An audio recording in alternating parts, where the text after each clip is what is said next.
গ্রীষ্ম মানেই গরম, দিনভর সূর্যের ছড়ি ঘোরানো। আবার গ্রীষ্ম মানেই মজার মজার রসালো ফলের সমারোহ। সারাদিন গরম থেকে বাঁচতে সূর্যি মামাকে তো আর চাদর দিয়ে মুড়ে দেওয়া যাবে না, তবে চাইলেই গরমের ঘাম আর ক্লান্তিকে হারিয়ে দিতে পারেন। সেক্ষেত্রে পান করতে হবে প্রচুর পানি এবং ঠান্ডা পানীয়। ঘামের মাধ্যমে শরীর থেকে যেসব পুষ্টি উপাদান বের হয়ে যায় তার নিরাময়ে সাহায্য করে নানা রকম পানীয়। জেনে নেই গরমে আরামের জন্য কোন কোন পানীয়গুলো পান করা যেতে পারে।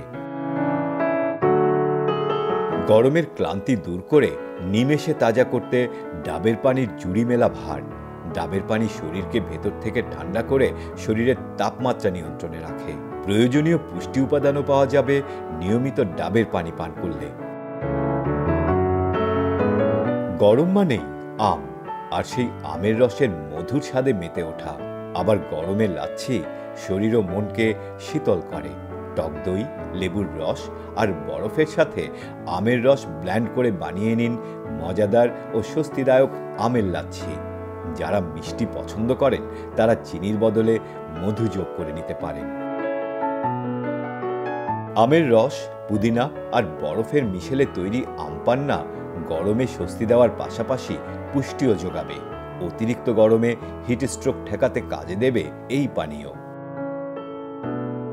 গরমের দিনে ঘোল শরীরকে ভেতর থেকে ঠান্ডা করবে, তাই দুপুরের গরম থেকে ফিরে পান করতে পারেন 1 গ্লাস ঠান্ডা ঘোল।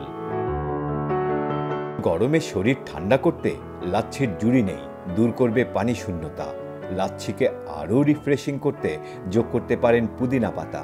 আবার চিনির পরিবর্তে বিট লবণ মেশানো স্বাস্থ্যকর নোনতা লাচ্ছিও খেতে পারেন। যে কোনো ফলের সাথে বরফ আর টক দই মিশিয়ে বানিয়ে নিতে পারেন মজাদার ফ্রুট স্মুদি।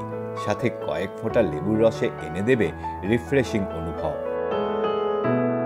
গরমের দিনে চা কিংবা কফি প্রেমিকদের জন্য 1 কাপ ঠান্ডা কফি হতে পারে দারুণ উপাদেয়, আবার একই সাথে স্বস্তিদায়কও বটে।